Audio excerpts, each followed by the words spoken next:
നമസ്കാരം. ഏതാനും മണിക്കൂറുകൾക്ക് മുമ്പ് അമേരിക്കൻ പ്രസിഡന്റ് ഡൊണാൾഡ് ട്രംപ് തൻ്റെ ട്രൂത്ത് സോഷ്യൽ മീഡിയ അക്കൗണ്ടിൽ ഇങ്ങനെ ഒരു പോസ്റ്റ് ഇട്ടു.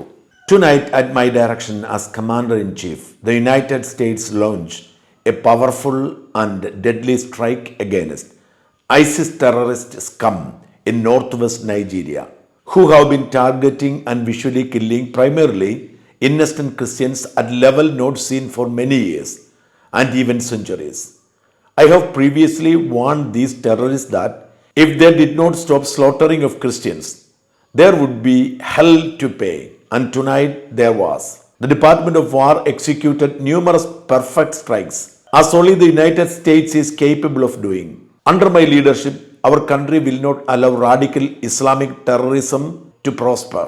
May God bless our military, and Merry Christmas to all, including the dead terrorists, of which there will be many more if their slaughter of Christians continues. ഈ post ഇട്ടിട്ട് ഏതാണ്ട് 1 മണിക്കൂർ കഴിഞ്ഞാണ് ഞാൻ ഈ വീഡിയോ തയ്യാറാക്കുന്നത്. ഇപ്പോൾ ഏതാണ്ട് 2 മണിക്കൂർ പിന്നിട്ടിരിക്കുന്നു. പക്ഷേ നൈജീരിയയിൽ സംഭവിച്ചിരിക്കുന്ന ആക്രമണത്തിൻ്റെ വ്യാപ്തിയെക്കുറിച്ച് നമുക്ക് നിശ്ചയമൊന്നുമില്ല. അമേരിക്കൻ പ്രസിഡന്റ് തങ്ങൾ നൈജീരിയ ആക്രമിച്ചിരിക്കുന്നു എന്ന് പ്രഖ്യാപിക്കുമ്പോഴും ആക്രമണത്തിൽ ഭീകരർ കൊല്ലപ്പെട്ടു, അവർക്ക് ക്രിസ്മസ് ആശംസകൾ എന്ന് പറയുമ്പോഴും ആക്രമണത്തിൻ്റെ ശക്തി എത്രയാണ്, ആക്രമണത്തിൽ എത്ര പേർ കൊല്ലപ്പെട്ടു, കൃത്യമായി ആക്രമിച്ചത് ആരെയാണ് എന്നതിനെക്കുറിച്ച് വ്യക്തതയൊന്നും ഇതുവരെ പുറത്തു വന്നിട്ടില്ല. ഏറെ വൈകാതെ നൈജീരിയയിൽ അമേരിക്കൻ സേന നടത്തിയ ബോംബാക്രമണത്തിൻ്റെ വിശദാംശങ്ങൾ പുറത്തു വരും എന്നാണ് കണക്കാക്കപ്പെടുന്നത്. അതെന്തുമാവട്ടെ, അമേരിക്കയുടെ ധീരമായ നിലപാടിന്, ട്രംപിന്റെ ഈ ശക്തമായ ഇടപെടലിന് ലോകമെമ്പാടും അഭിനന്ദനങ്ങൾ ലഭിച്ചുകൊണ്ടിരിക്കുന്നു. ആഫ്രിക്കയിലെ ഏറ്റവും അധികം ജനസംഖ്യയുള്ള രാജ്യമാണ് നൈജീരിയ. ക്രിസ്ത്യൻ വിശ്വാസികളായിരുന്നു അവിടെ കൂടുതൽ. എന്നാൽ പതിയെ പതിയെ ക്രിസ്ത്യാനികളും മുസ്ലിമുകളും ഏതാണ്ട് തുല്യമായി മാറി. ഈ അടുത്ത കാലത്തെ കഴിഞ്ഞ 10 വർഷത്തിനിടയിൽ ക്രിസ്ത്യാനികൾക്കെതിരെ കടുത്ത ആക്രമണം ഉണ്ടാവുകയും ക്രിസ്ത്യൻ ജനസംഖ്യയിൽ വലിയ കുറവുണ്ടാവുകയും ചെയ്തുകൊണ്ടിരിക്കുന്നു.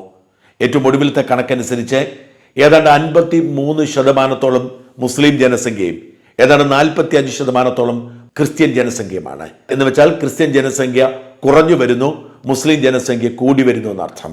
നൈജീരിയയുടെ വടക്കു പ്രദേശത്ത് മുസ്ലിം ഡോമിനൻസും തെക്കു പ്രദേശത്ത് ക്രിസ്ത്യൻ ഡോമിനൻസുമാണുള്ളത്. ഈ രണ്ടിൻ്റെയും ഇടയിലുള്ള പ്രദേശത്താണ് അബുജ എന്ന അവരുടെ തലസ്ഥാനം. 1991 ആ തലസ്ഥാനത്തിന് രൂപം കൊടുത്തത്. നോർത്ത് പ്രവിശ്യയോട് ചേർന്ന് കിടക്കുന്ന സൗത്ത് പ്രവിശ്യയുടെ, അതായത് ഏതാണ്ട് മധ്യഭാഗത്ത് വരുന്ന ഇടത്ത് തന്നെയാണ് സംഘർഷം ശക്തമായിരിക്കുന്നതും.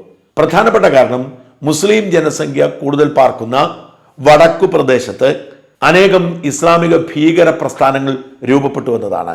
അതിലേറ്റവും ക്രൂരമായ ഒന്ന് ബോക്കോ ഹറാമയാണ്. നമുക്ക് എണ്ണിത്തീർക്കാൻ കഴിയാത്തത്രയും ഭീകര സംഘടനകൾ ലോകത്തെമ്പാടുമുണ്ട്. 5-ാം നൂറ്റാണ്ടിൽ ജന്മമെടുത്ത ഇസ്ലാമിന്റെ പുണ്യഗ്രന്ഥമായ ഖുറാന്റെ അപ്പോഴത്തെ രാഷ്ട്രീയ സാമൂഹിക സാഹചര്യം മനസ്സിലാക്കാതെ ഇപ്പോഴത്തെ സാഹചര്യത്തിലും അതിനെ വ്യാഖ്യാനിക്കുന്നതിൻ്റെ പ്രശ്നമാണ് വാസ്തവത്തിൽ ഈ ഭീകരവാദികൾ ഇങ്ങനെ ശക്തിപ്പെടാൻ കാരണം.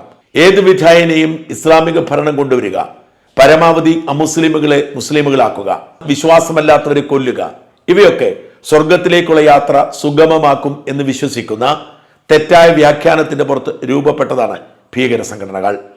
അങ്ങനെ ഏറ്റവും അധികം ഭീകര സംഘടനകൾ ഇപ്പോൾ രൂപം കൊള്ളുന്നതും വളരുന്നതും ആഫ്രിക്കൻ രാജ്യങ്ങളിലാണ്. പണ്ട് മുതലേ ഗോത്രവർഗ സംസ്കാരമുണ്ടായിരുന്ന, പരസ്പരം കലഹിച്ചു കഴിഞ്ഞിരുന്ന, യുദ്ധപ്രിയരായിരുന്ന ആഫ്രിക്കൻ രാജ്യങ്ങളിൽ ഇസ്ലാമിക ഭീകര പ്രസ്ഥാനങ്ങൾ ശക്തിപ്പെടുകയാണ്. വടക്കൻ നൈജീരിയയിൽ ബോക്കോ ഹറാം മാത്രമല്ല, ഐസിസിന്റെ ആഫ്രിക്കൻ പ്രൊവിൻസും നിലനിൽക്കുന്നു. ഈ 2 ഭീകര സംഘടനകൾ അവരുടെ ശക്തി തെളിയിക്കുന്നതിന് വേണ്ടി പരസ്പരം ഏറ്റുമുട്ടാറുണ്ട്. ഇന്നലെ പുറത്തു വന്നൊരു വാർത്ത, വടക്ക് കിഴക്കൻ നൈജീരിയൻ സിറ്റിയിലൊന്നായ മൈഡുഗുരിയിലെ ഒരു മോസ്കിൽ ആക്രമണം ഉണ്ടായി എന്നതാണ്. പള്ളിയിൽ പ്രാർത്ഥനയ്ക്കെത്തിയ 5 പേർ കൊല്ലപ്പെട്ടതായി സ്ഥിരീകരിച്ചിട്ടുണ്ട്.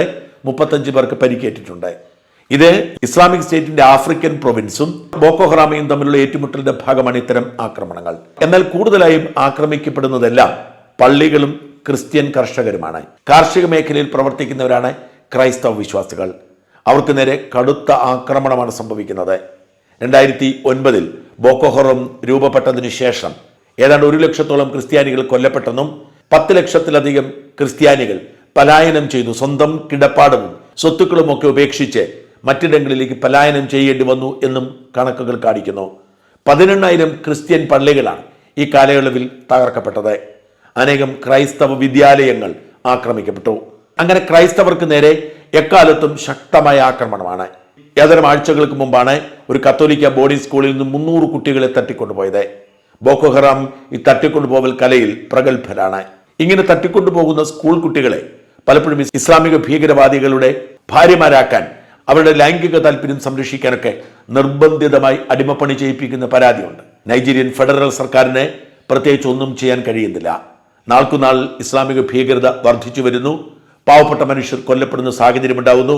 നിരന്തരം കലാപങ്ങളും യുദ്ധങ്ങളും പതിവാകുന്നു. അങ്ങനെ വലിയ തോതിൽ വളർച്ചാ സാധ്യതയുള്ള നൈജീരിയ എന്ന രാജ്യം പിന്നോട്ടടിക്കപ്പെടുന്നു. വാസ്തവത്തിൽ നൈജീരിയയുടെ ചരിത്രം തന്നെ അങ്ങനെയാണ്. 1914 ബ്രിട്ടീഷുകാരുടെ ഭരണകാലത്താണ് മുസ്ലിം ഭൂരിപക്ഷ വടക്കൻ പ്രദേശത്തെയും ക്രിസ്ത്യൻ ഭൂരിപക്ഷ തെക്കൻ പ്രദേശത്തെയും രണ്ടായി തിരിക്കുന്നത്. ഭിന്നിപ്പിച്ചു ഭരിക്കുക എന്ന ബ്രിട്ടീഷുകാരുടെ തന്ത്രത്തിന്റെ ഭാഗമായിരുന്നു. ഭാരതത്തിൽ 1905 ബ്രിട്ടീഷുകാർ ബംഗാൾ വിഭജനം നടത്തിയതും മതാടിസ്ഥാനത്തിലായിരുന്നു എന്ന് മറക്കരുത്. മുസ്ലിം ഭൂരിപക്ഷ ഈസ്റ്റ് ബംഗാളിനും ഹിന്ദു ഭൂരിപക്ഷ വെസ്റ്റ് ബംഗാളിനും അന്നവർ രൂപം കൊടുത്തത് പിൽക്കാലത്ത് പാകിസ്ഥാൻ രൂപീകരണത്തിന് വലിയ പ്രചോദനമായി മാറി. ഇത് തന്നെയാണ് നൈജീരിയയിലും ബ്രിട്ടീഷുകാർ ചെയ്തത്. 1960 ബ്രിട്ടനിൽ നിന്നും നൈജീരിയ സ്വാതന്ത്ര്യം നേടുന്നത്. എന്നാൽ ഒരു പ്രയോജനവും ഉണ്ടായില്ല. 1999 വരെ, ഏതാണ്ട് 26 വർഷം മുമ്പ് വരെ അവിടെ പട്ടാള അട്ടിമറിയും കലാപവും അസമാധാനവും ഒക്കെ പതിവായിരുന്നു. നൈജീരിയയ്ക്ക് ലോകത്തിന് മുമ്പിലേക്ക് ഉയരാനേ കഴിഞ്ഞില്ല. ഒടുവിൽ 99 അന്താരാഷ്ട്ര ഇടപെടലുകൾ സംഭവിക്കുകയും പതിയെ ജനാധിപത്യത്തിലേക്ക് രാജ്യം എത്തുകയും ചെയ്തു. 99 മുതൽ പതിയെ നൈജീരിയ ആഫ്രിക്കൻ രാജ്യങ്ങളിൽ തന്നെ മാതൃകയായി മാറുകയും ജനാധിപത്യം പുനഃസ്ഥാപിക്കപ്പെടുകയും ചെയ്തെങ്കിലും 2009 ആയപ്പോഴേക്കും ഇസ്ലാമിക ഭീകര സംഘടനകൾ പിടിമുറുക്കി. ബോക്കോ ഹറാമ എന്ന അതിക്രൂരതയിൽ പേരെടുത്ത ഭീകര സംഘടനയാണ് വാസ്തവത്തിൽ ഇതിന് നേതൃത്വം കൊടുത്തത്. ഏറെ വൈകാതെ ഐസിസിന്റെ ആഫ്രിക്കൻ പ്രൊവിൻസിന്റെ ആസ്ഥാനമായി വടക്കൻ നൈജീരിയ മാറുന്നു. അങ്ങനെ ഏതാണ്ട് വടക്കൻ നൈജീരിയയുടെ നിയന്ത്രണം ഫെഡറൽ ഭരണകൂടത്തിന് നഷ്ടപ്പെട്ട സാഹചര്യം തന്നെ രൂപപ്പെട്ടു. ഇസ്ലാമിക ഭീകരവാദികൾ പിടിമുറുക്കുകയും അവർ തെക്കൻ നൈജീരിയയിലേക്ക് കടന്നുകയറി ക്രിസ്ത്യാനികളെ കൂട്ടക്കുരുതി ചെയ്യുകയും ചെയ്യാൻ തുടങ്ങിയതോടെ ലോകം വിറങ്ങലിച്ചു നിന്നു. എന്നാൽ ട്രംപ് അങ്ങനെ നോക്കി നിൽക്കാൻ താല്പര്യമില്ല എന്ന് പ്രഖ്യാപിച്ച് രംഗത്തിറങ്ങുകയായിരുന്നു. ഏതാനും ആഴ്ചകൾക്ക് മുമ്പ് ട്രംപ് പറഞ്ഞിരുന്നു, ക്രൈസ്തവരെ ഉന്മൂലനം ചെയ്യാൻ നടത്തുന്ന ഈ ഭീകരാക്രമണത്തെ ഞങ്ങൾ വെറുതെ വിടില്ല, കൃത്യമായ ഇടപെടലുണ്ടാവും, നിങ്ങൾ മര്യാദയ്ക്കിരുന്നാൽ കൊള്ളാമെന്ന്. പക്ഷേ ട്രംപിന്റെ വാക്കുകൾ അവർ ഗവനിച്ചില്ല. അതിനുശേഷമായിരുന്നു കത്തോലിക്ക സ്കൂളിൽ നിന്നും 300 കുട്ടികളെ തട്ടിക്കൊണ്ടുപോയത്. ക്രൈസ്തവർക്ക് നേരെയുള്ള ആക്രമണം ശക്തിപ്പെട്ടതോടെ ട്രംപ് കൃത്യമായ തിരിച്ചടിക്ക് ഒരുങ്ങുകയായിരുന്നു. ഈ ക്രിസ്മസ് രാത്രിയിൽ നൈജീരിയയിലെ ക്രൈസ്തവർക്ക് പ്രതീക്ഷ നൽകിക്കൊണ്ട് അമേരിക്കൻ യുദ്ധവിമാനങ്ങൾ നൈജീരിയൻ ആകാശത്ത് ചീറിപ്പാഞ്ഞു, ഭീകര കേന്ദ്രങ്ങൾക്ക് നേരെ ബോംബ് വർഷിച്ചു. നൈജീരിയൻ സർക്കാരിന്റെ അനുമതിയോടെയാണ് അത് ചെയ്തത് എന്നാണ് ട്രംപ് അവകാശപ്പെടുന്നത്. ലോകരാജ്യങ്ങളൊന്നും ഇതേക്കുറിച്ച് ഇതുവരെ അഭിപ്രായ പ്രകടനം നടത്തിയിട്ടില്ല. ആക്രമണത്തിന്റെ ശക്തി എത്രമാത്രം വലുതാണെന്നും വ്യക്തതയില്ല. എന്തായാലും ഐസിസ് ബോക്കോ ഹറാം കേന്ദ്രങ്ങൾക്ക് നേരെ അമേരിക്കൻ സേന നടത്തിയ ആക്രമണം നൈജീരിയയ്ക്ക് സമാധാനം പകരും എന്ന പ്രതീക്ഷയാണ് ലോകത്തിൽ ശക്തിപ്പെടുന്നത്.